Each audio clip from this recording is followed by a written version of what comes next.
기억자 말틴 루터라는 분이 계세요. 이분은 지금부터 약 500여 년 전에 사셨던 분인데요. 루터가 한 많은 일들 중에 가장 뛰어난 업적 중에 하나가 뭐냐, 많은 사람들은 이야기하는데요, 이 루터가 성경을 번역한 일이다, 이렇게 이야기를 해요. 성경을 번역했어요. 자, 루터가 성경을 좀 번역을 했는데요, 아니 뭐 그 당시에 성경이 어떻길래 성경을 번역했다고 그러나, 지금부터 500년 전에.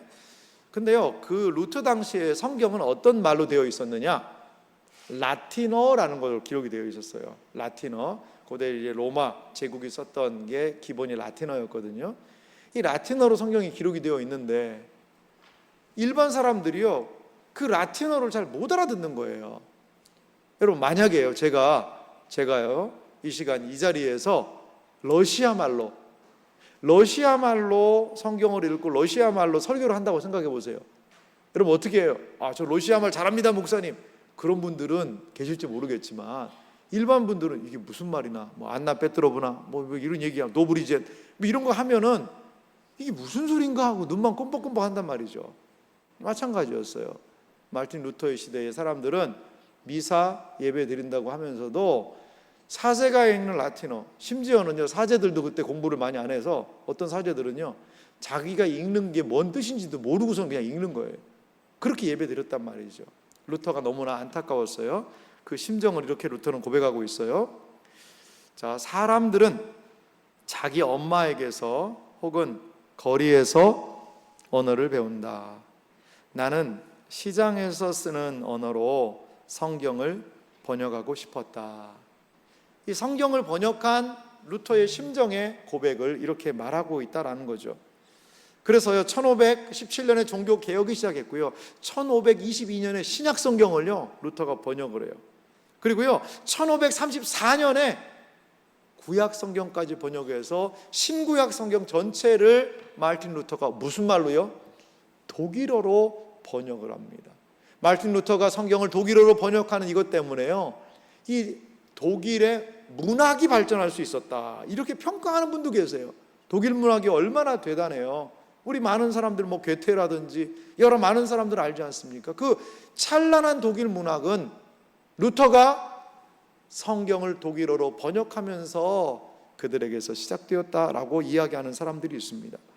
루터가 자기들의 언어로 하나님의 말씀을 읽고 알려줄 때 그 루터의 자국어로 선포된 말씀을 들으면서 성도들이 눈물을 흘리며 이렇게 얘기했다고 그래요. 이제야 하나님의 말씀이 내 귀에, 내 삶에 들려옵니다. 그래요 여러분, 하나님의 말씀을 들을 수 있다는 것, 하나님의 말씀이 내가 쓰는 언어로 기록되어 있다는 것이 얼마나 큰 은혜인지 모르겠어요.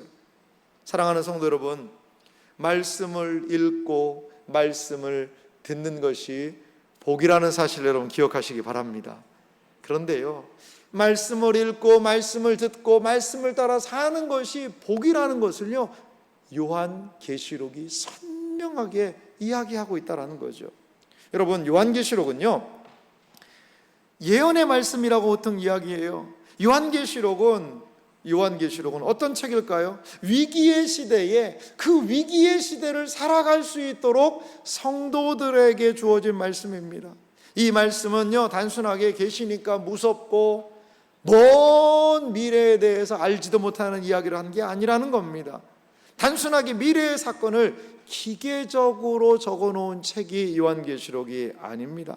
고난 가운데 있는 교회와 성도들에게 하나님의 뜻과 위로를 전하는 복된 복의 메시지가 요한계시록이라는 거죠. 과연 요한계시록이 말하는 복, 계시록 안에 담겨있는 복이 무엇인지를 우리 오늘부터 해서 칠복의 말씀을 통해 살펴보기 원합니다. 먼저 우리가 생각할 게 있어요. 그러면요, 왜 계시록이 칠복을 말하고 있을까? 왜 요한계시록은 칠복에 대해서 7가지나 되는 복을 요한계시록이 말하는 이유가 과연 무엇일까요? 불확실한 것이 지배하는 세상에서 사람들은요 좀 확실한 것을 붙잡고 싶어 해요. 시대와 상황이 변해도요, 불변하는 진리, 과연 내가 이 세상을 살아갈 때 정말 가장 확실하게 붙잡을 수 있는 게 과연 무엇이지? 그것에 대한 관심이 있다라는 거죠. 계시록의 시대의 성도들은요, 박해와 고난과 순교, 죽음이 일상적인 시대가 이 요한계시록을 처음 만났던 사람들의 모습이었습니다. 함께 믿음 생활을 하던 성도의 죽음을 경험하기도 해요. 신앙 공동체 안에 믿음을 지킨다는 것 때문에 박해가 있기도 해요. 이러한 어려움은 그들의 믿음을 흔들어 놓았을 수 있다는 거죠. 에베소에서 보낸 일주일이라는 책이 있더라고요. 거기에 데이비드 드 실바라는 분이요, 2000년 전에 요한계시록을 처음 읽었을 성도들 중에 에베소에서 살았던 사람들의 일주일을 아주 재미있게 책으로 기록을 한 게 있어요. 이제 그 중에 내용을 정확하게 가져오진 않았지만 그 내용을 정리해서 한번 이렇게 제가 에베소, 지금부터 2000년 전에 에베소 지역에서 성도하는 신앙생활하는 성도의 이야기를 한번 좀 읽어드릴 테니까요, 한번 들어보시기 바랍니다. 에베소의 어느 성도가 장터에 들어섰습니다. 곡식을 사고 파는 곳이었지만 입구에는 도미티아누스 황제의 신상이 세워져 있었습니다. 장터에 들어가려면 그 앞에서 향을 피워야 했습니다. 가이사르는 주님이시다, 황제는 주님이시다 라는 고백을 요구하는 그 의식을 거부한다면 더 이상 장터 안으로 들어갈 수 없었습니다. 가족을 먹여 살릴 양식을 사기 위해서는 잠시 몸을 굽혀 분향해야 했지만 그리스도를 주로 고백하는 성도는 차마 그 앞에 무릎을 꿇을 수 없었습니다. 이게 2000년 전에 에베소에서 도미티아누스라는 그 황제의 신상이 떡하니 버티고 있던 시장 앞에서 성도의 믿음의 고민이었어요. 또 다른 성도는 직업조합 모임에 초대되었습니다. 직업조합 모임, 그걸 길드라고 이야기하거든요. 그런 길드 모임에 초대된 거예요. 조합 모임은 단순한 친교 자리가 아니었습니다. 모임의 시작은 우상 앞에서 제사를 드리고 신들에게 수를 따르는 의식이 있었습니다. 그 자리에 참석하지 않으면 거래처와의 관계가 끊어지고 경제적 불이익을 감수해야 했습니다. 그러나 신앙을 지키려는 성도는 그 자리에서 빠져나올 수밖에 없었습니다. 데이비드 드 실바는 상상력을 가지고 고고학적인 여러 증거들을 가지고 에베소에서의 이 일주일을 이렇게 담담한 필체로 기록하고 있다는 거죠. 사랑하는 성도 여러분, 지금부터 2000년 전에 이러한 여건 속에서 신앙생활하던 성도들에게 사도 요한을 통하여 하나님은 이 요한계시록을 그들에게 보냈다라는 거죠. 이것이 바로 그 요한의 현재였어요. 우상 숭배와 우상 제사 앞에서 신앙을 지킨다는 것, 생계와 사회적 관계, 생명까지도 걸린 선택을 이들은 했다라는 거죠. 히브리서는 그 당시에 성도들이 당하고 있는 고난을 구체적으로 이렇게 묘사하고 있습니다. 제가 읽겠습니다. 히브리서 11장 36절에서 38절입니다. 또 어떤 이들은 조롱과 채찍질 뿐 아니라 결박과 옥에 갇히는 시련도 받았으며 돌로 치는 것과 톱으로 켜는 것과 시험과 칼로 죽임을 당하고 양과 염소의 가죽을 입고 유리하여 궁핍과 환난과 학대를 받았으니 이런 사람은 세상에 감당하지 못할지니라. 그들이 광야와 산과 동굴과 토굴에 유리하였느니라. 아멘. 히브리서 11장은 믿음의 영웅들, 믿음의 사람들을 우리에게 소개하면서 그 믿음의 영웅들, 믿음의 사람들을 따라가고 있는 그 당시 그리스도인의 현실이 무엇인지를 소개하고 있어요. 조롱, 채찍, 결박, 옥, 시련, 돌로 치는 것, 톱으로 켜는 것, 시험과 칼로 죽임을 당하는 것, 광야와 산과 동굴과 토굴에 유리하는 삶. 그런데요, 요한계시록은요, 아니 히브리서는 거기에 놀라운 이야기를 가로를 쳐놓고 이야기하면서 이들에 대한 평가입니다. 이런 사람은 세상이 감당하지 못하느니라. 세상이 감당하지 못할 믿음을 가지고 박해와 어려움의 시대에 믿음을 지켰다라는 것입니다. 이러한 어려운 상황, 어려운 시대적인 분위기, 계시록의 믿음을 지키기 어려운 상태, 그들을 향하여 요한계시록이 들려주는 이야기가 무엇입니까? 그들에게 복을 선언하고 있다라는 것입니다. 복이 있다라는 말은 무슨 뜻일까요? 복이 있다라는 것은요, 하나님의 복을 주신다는 거예요. 박해를 받고 시련을 받고 환난을 당하고 어려움이 있지만 하나님이 당신에게 복을 주십니다. 그리고 복이 있다는 무슨 뜻입니까? 하나님의 복이 그 위에 있다라는 거예요. 사랑하는 성도 여러분, 어떠한 상황에서도 하나님의 말씀을 붙들고 믿음으로 나아가는 자들의 위에 하나님의 복이 있음을 여러분 믿으시기 바랍니다. 그렇습니다. 우리가 살아가는 시대도요, 2000년 전에 계시록의 시대와 많은 부분에서 저는 유사한 것 같아요. 극심한 박해가 우리에게 있는 것은 아니지만요, 우리가 살아가는 세상은 결코 우리의 신앙생활을요 돕지를 않아요. 교회에 다닌다고 하면 바라보는 시선이 곱지 않습니다. 노골적으로 기독교 신앙에 대해 반대하는 사람들도 있어요. 가정에서도 사회에서도 기독교 신앙을 가진 사람은 무엇인가 얽매여 있으며 틀 안에 갇혀 있는 사람 아닌가라고 생각을 합니다. 세상에 비리와 범죄를 저지른 사람들이 얼마나 많습니까? 그런데요, 그 중에 한 사람이 신앙인이라는 그 소식이 들려요. 그러면 모든 그리스도인들이 그와 동일한 사람인 것처럼 이야기하기도 합니다. 세상은 예수님을 거부하고 믿지 않을 근거와 이유를 날마다 우리 앞에 제시하고 있습니다. 그러함에도 불구하고 우리가 예수님을 믿어야 되는 이유가 무엇입니까? 고린도후서에는 우리 안에 있는 이 믿음에 대해 이렇게 말해주고 있습니다. 고린도후서 4장 7절에서부터 10절 말씀은요, 우리 다 같이 한 목소리로 읽어보겠습니다. 같이 읽겠습니다. 우리가 이 보배를 질그릇에 가졌으니 이는 심히 큰 능력은 하나님께 있고 우리에게 있지 아니함을 알게 하려 함이라. 우리가 사방으로 우겨쌈을 당하여도 쌓이지 아니하며 답답한 일을 당하여도 낙심하지 아니하며 박해를 받아도 버림받지 아니하며 거꾸로 트림을 당하여도 망하지 아니하고 우리가 항상 예수의 죽음을 몸에 짊어짐은 예수의 생명이 또한 우리 몸에 나타나게 하려 함이라. 아멘. 여기에 고린도후서 4장 7절 말씀에요, 우리를 무엇에 비유하고 있어요? 질그릇에 비유하고 있습니다.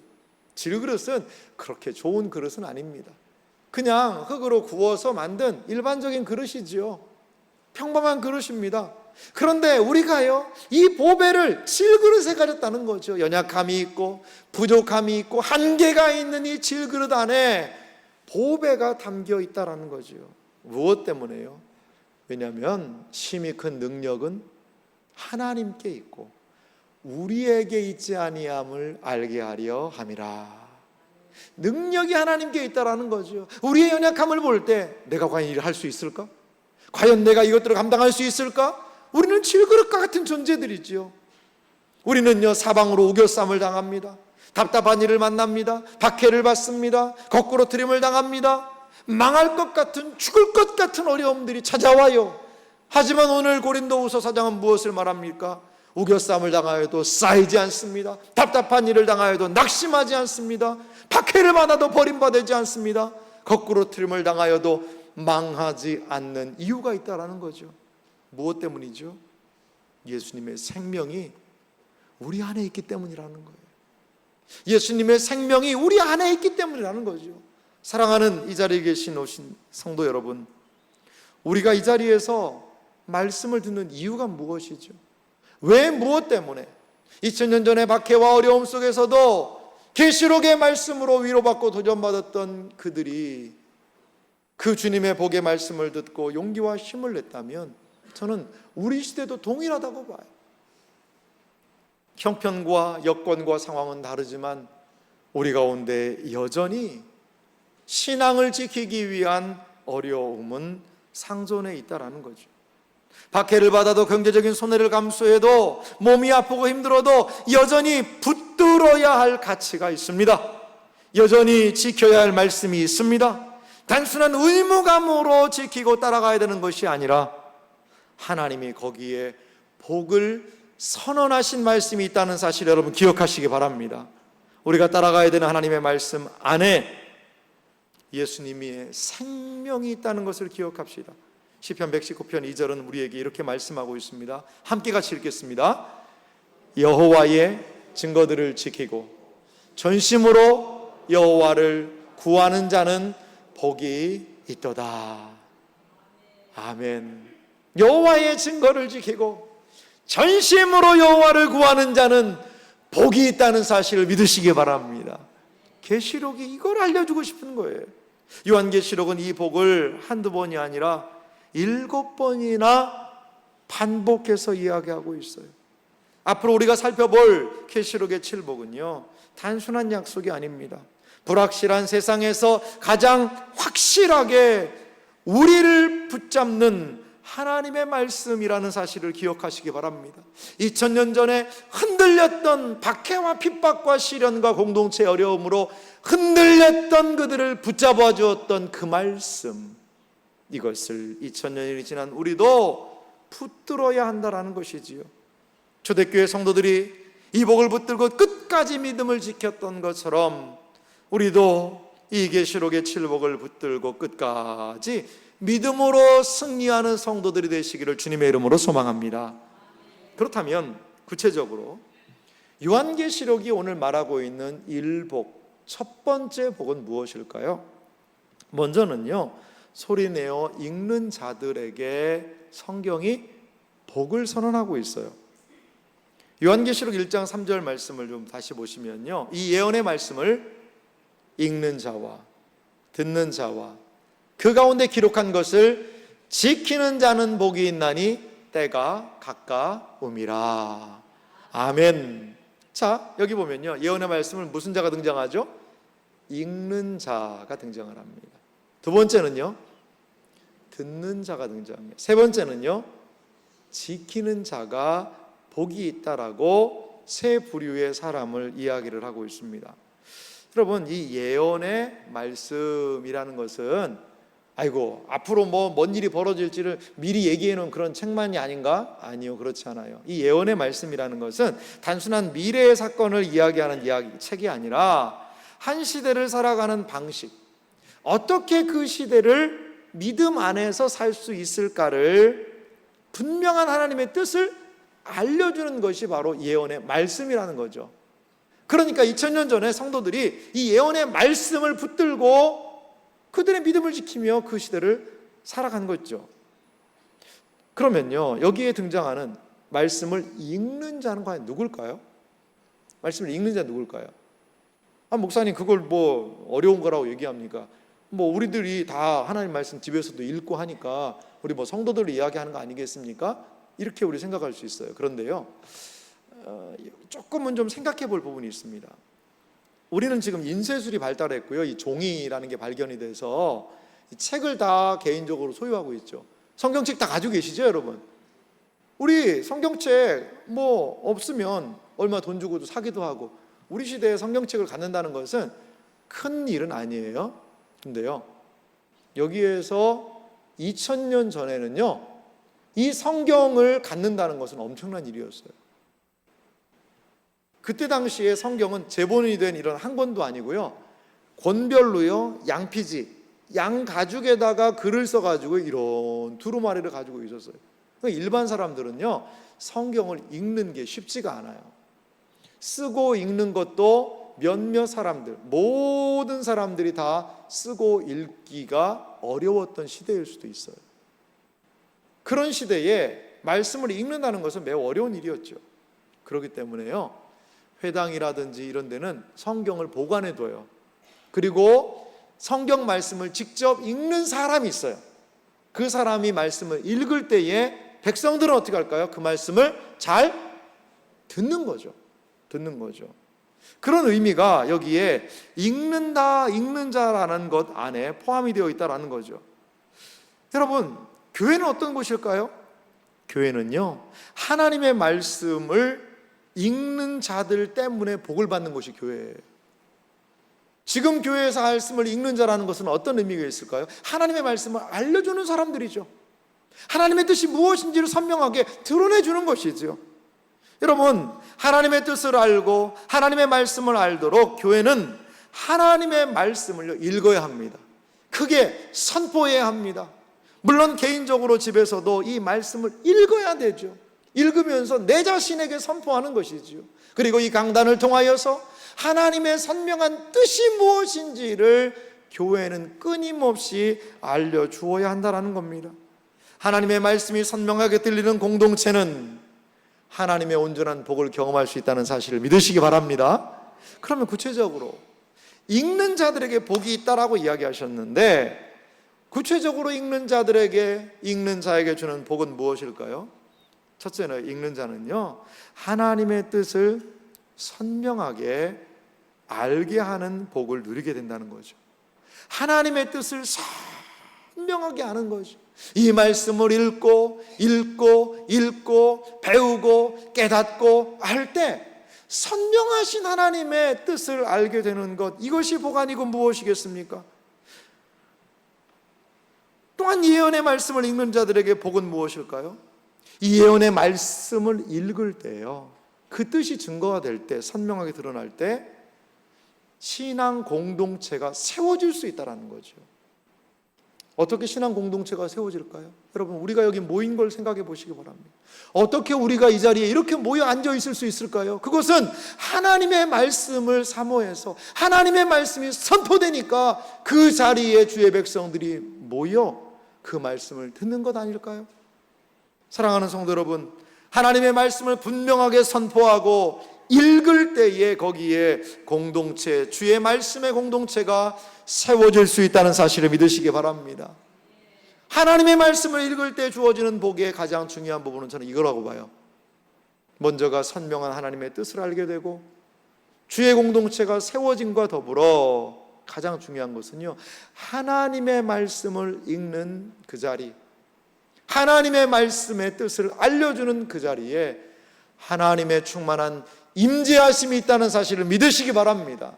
어디에서 하나님을 경험할 수 있습니까? 하나님의 은혜는 어디에서 경험합니까? 하나님의 말씀이 읽혀지는 그 자리, 하나님의 뜻이 선포되는 그 자리에 하나님의 충만한 임재하심이 임할 수 있다는 사실을 여러분 믿으시기 바랍니다. 그렇습니다. 로마 황제가 세상을 지배하던 그 자리, 그 세상 속에서 황제를 숭배하지 아니하면 이들은 경제적인 활동, 여러 사회 활동의 위축을 받는 그 시대 속에서도 성도들은 로마 황제의 음성에 귀를 기울인 것이 아니라 누구의 음성이에요? 하나님의 말씀 안에, 그 읽는 소리 앞에 모여서 하나님의 말씀을 들으며 그 한 시대를 감당했던 것을 볼 수가 있습니다.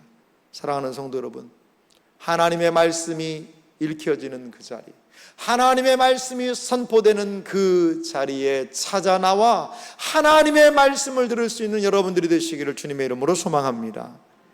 그렇습니다. 계시록은 이렇게 읽는 자의 복, 하나님의 말씀이 선명하게 선포되는 공동체의 복에 대해 말씀하고 계세요. 또한 계시록의 일복이 우리에게 알려주는 복이 있습니다. 그것은 무엇일까요? 그것은 바로 듣는 자와 지키는 자에게 복이 있다라는 거죠. 아이고, 듣는 자 따로 지키는 자 따로 할 줄 알았는데 이걸 두 개 붙여서 하니까 왜 이걸 붙여놨을까? 이걸 좀 따로 떨어뜨려야 되지 않을까? 이렇게 생각하는 분들이 계실 수도 있습니다. 그래요. 분명히 구분이 되죠. 읽는 자, 듣는 자, 지키는 자가 말이죠. 그런데요, 성경은요, 듣는 것과 지키는 것을요 나누어서 생각하지 않는다는 거예요. 우리는 하나님의 말씀을 듣고 잘 들었다라고 생각하고 끝날 수 있어요. 근데 그거는요, 들은 게 아니에요. 한 자녀가 부모의 말을 듣는다는 것은 어떤 의미가 있어요? 사랑하는 아들아, 이것 좀 해서 저기 갔다가 좀 버려주겠니? 엄마 말 좀 잘 들어줘 라고 이야기하면 뭐가 듣는 거예요? 예 하고 귀로는 들었어요. 귀로는 들었는데 근데요 안 해. 그 지방에 들어가 가만히 있어요. 그리고 밖에 버려야 되는 쓰레기가 그대로 있어요. 그럼 어떻게 해요? 그 말을 들은 겁니까? 안 들은 겁니까? 그게 듣기는 들었죠, 귀로. 근데 그거는요 들은 게 아니에요. 들은 게 아니에요. 우리 부모들은 자녀들이 말을 안 들으면요 뭐라고 그래요? 정말 마음에서부터 으이구 정말 말을 가로 진짜 안 듣네 이렇게 디귿으로 시작하는 말 하고 싶었는데 제가 참았습니다. 말을 정말 안 듣는구나 이런 이야기를 하죠. 말을 듣기만 한다고 해서 그게 듣는 게 아니잖아요. 어떻게 해야 돼요? 그 말대로 행동을 해야죠. 실천을 해야죠. 계시록도 마찬가지라는 겁니다. 계시록은 단순하게 말씀을 듣는 것과 실천하는 것을 구분시키지 않고 이걸 하나다라고 이야기를 하고 있습니다. 다시 한번 요한계시록 1장 3절 말씀을 좀 다 같이 읽어볼까요? 함께 읽겠습니다. 이 예언의 말씀을 읽는 자와 듣는 자와 그 가운데 기록한 것을 지키는 자는 복이 있나니 때가 가까움이라. 아멘. 듣는 자와 그 가운데 기록한 것을 지키는 자에게 복을 계시록이 이야기를 해요. 그런데 이 말씀은 이미 우리 예수님께서도 우리에게 일러준 말씀이었다는 거죠. 누가복음 11장 28절에 보니까 이렇게 예수님 말씀하세요. 예수께서 이르시되 오히려 하나님의 말씀을 듣고 지키는 자가 복이 있느니라 하시니라. 아멘. 예수님은 무엇을 누가 복이 있다라고 이야기합니까? 하나님의 말씀을 듣고 지키는 자, 그 사람에게 복이 있다라고 이미 누가복음을 통하여 이야기를 하고 계세요. 이 귀중한 말씀을 예수님은 요한계시록의 시대를 살아가는 이들에게 말씀을 하고 있는 것이죠. 여러분, 그렇다면 말씀을 지킨다는 것은 어떤 의미가 있을까요? 말씀을 지킨다. 단순하게 내가 그 말을 안다. 그 말을 내가 암송하고 있다. 나 외울 수 있어. 그게 지키는 것은 아닌 것 같아요. 자, 사랑하라 라는 단어가 있습니다. 성경에 읽었어요. 사랑하라 라는 설교를 들었어요. 말씀을 들었어요. 그럼 어떻게 해야 될까요? 사랑해야 되겠죠. 내가 사랑할 수 없는 사람들이 있어요. 무엇 때문에? 자존심 때문에, 미움 때문에. 그런데 그것을 하나님 앞에서 기도하면서 내려놓고 그 공동체와 가족을 품어낼 수 있는 것, 여기가 하나님의 말씀을 지킨 것 아닐까요? 그렇습니다. 하나님의 말씀을 듣고 지키는 것은 분명하게 우리의 행동을 요구해요. 변화를 요구한다라는 거죠. 목사님, 그게 얼마나 어려운 줄 아세요? 그렇죠. 어렵죠. 쉽지 않아요.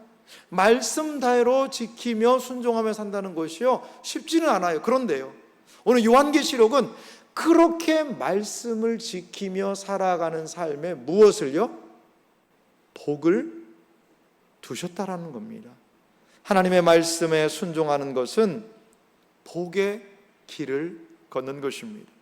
복 있는 사람은 하나님의 말씀을 들으러 교회에 나오며 그 말씀이 자신의 삶을 변화시킬 수 있도록 지키며 순종하는 사람이라는 사실입니다. 그렇다면 구체적으로 이렇게 하나님의 말씀을 듣고 지키는 자들에게 구체적으로 그럼 복이 뭘까요? 어떤 복일까요? 그들이 누리는 복은 무엇일까요? 먼저는요, 말씀을 통해 뭐가 일어나느냐? 변화가 일어난다는 거예요.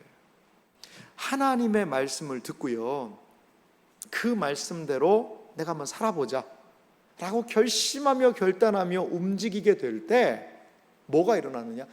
이 속에서 변화가 일어나는 거예요. 내가 사랑할 수 없고 정말 미움의 감정이 앞서는 그 사람, 뭐 단번에 한 번에 끌어안고 사랑한다라고 이야기할 수까지는 없겠지만 그것이 내 마음에 걸림이 되어서 부단히 애쓰면서 기도할 때요, 어떻게 되느냐? 내가 사랑의 사람이 되는 거예요. 하나님의 말씀을 듣고 그 말씀 되려고 살려고 애쓰고 노력하며 나아갈 때 하나님은요, 나를 조금씩 변화시키더라는 거죠.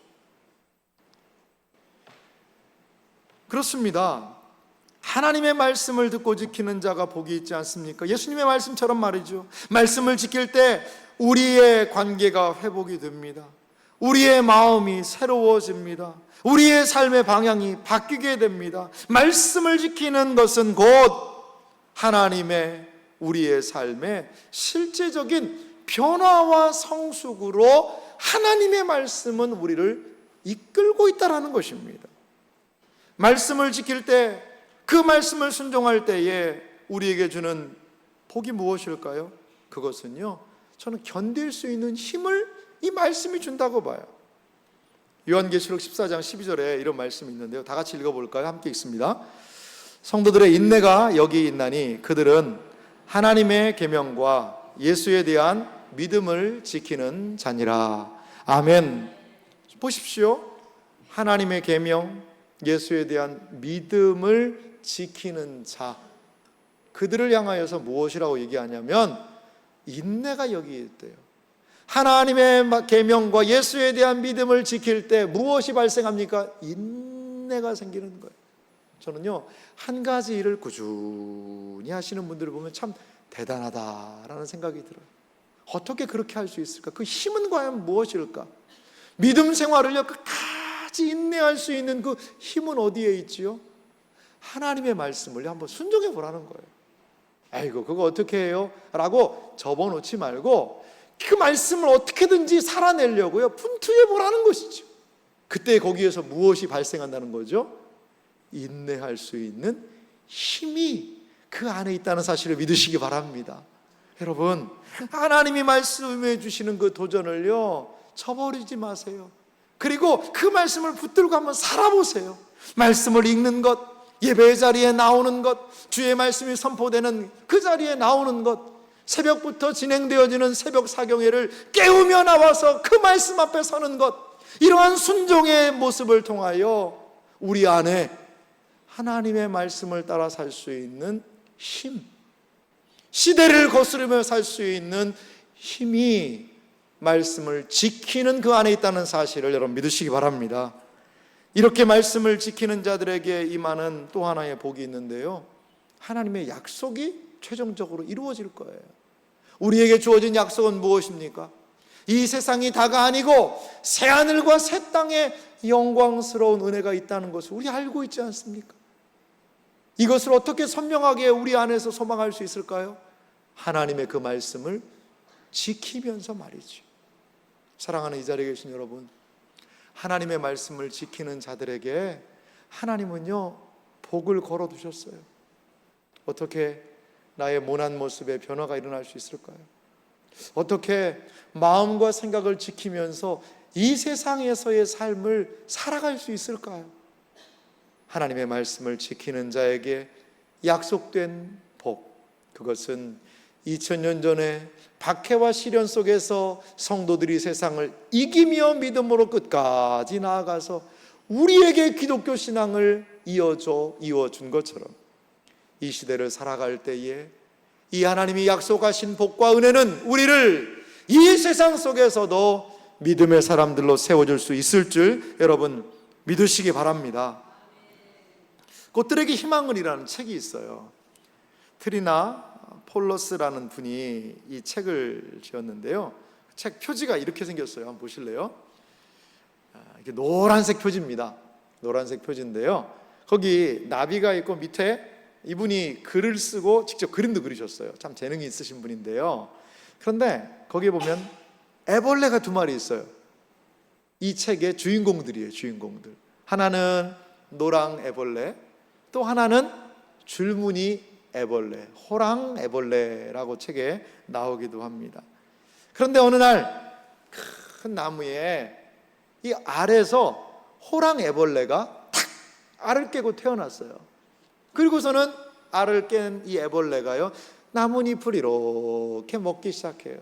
그러면서 점점 이제 커지는 거죠, 애벌레가. 그런데 애벌레가 어느 날 생각이 드는 거예요.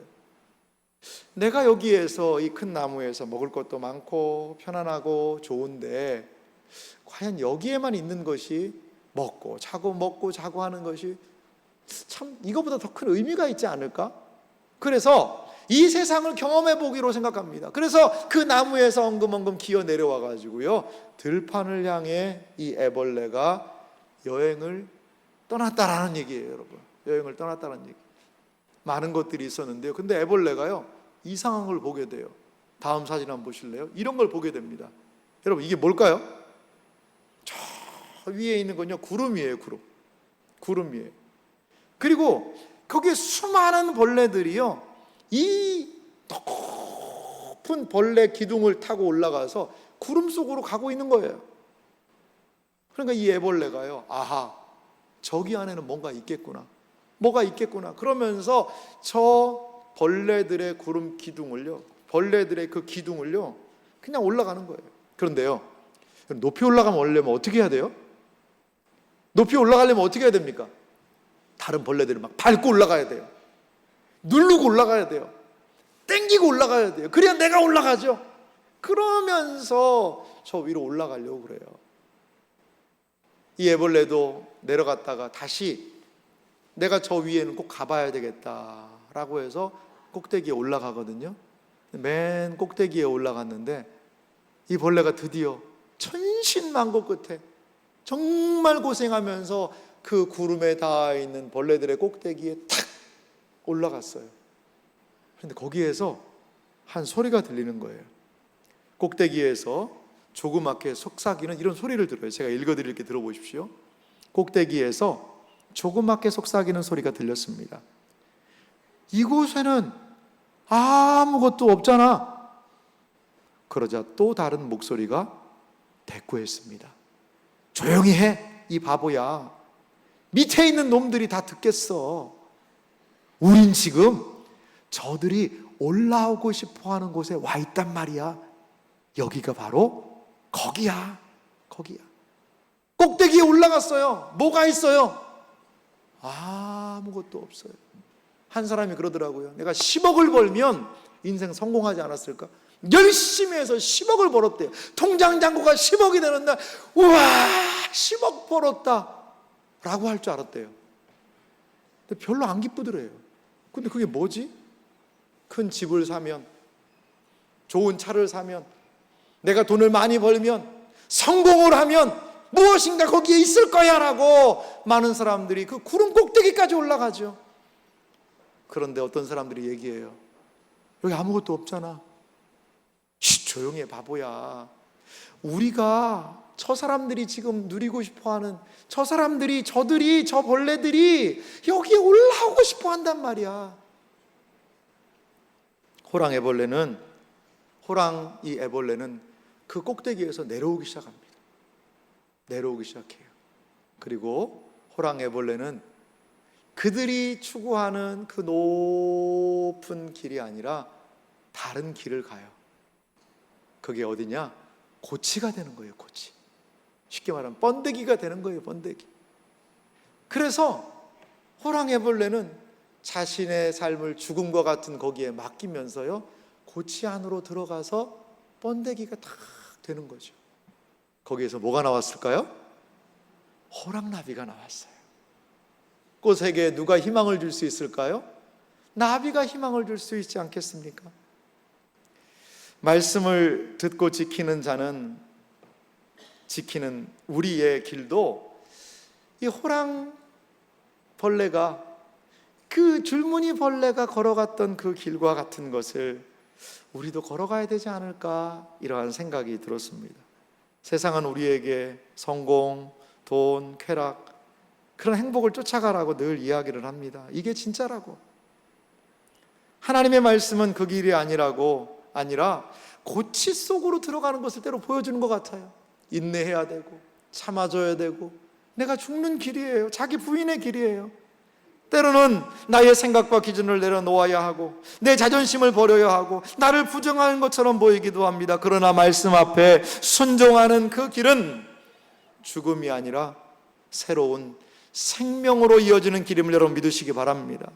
우리가 하나님의 말씀을 듣고 지킬 때 애벌레가 나비가 되어 꽃들에게 희망이 될 수 있듯이 우리 또한 이 땅의 사람들에게 하나님의 복과 소망을 전하는 나비가 될 수 있지 않을까요? 세상은 자기가 행복을 위해서, 자기 행복을 위해서 발버둥치고 있지만 말씀을 지키는 성도들은 날개를 달고 더 넓은 세계로 나아가 꽃들에게, 곧 세상에 희망을 전하는 사람으로 살아가야 할 줄 믿습니다.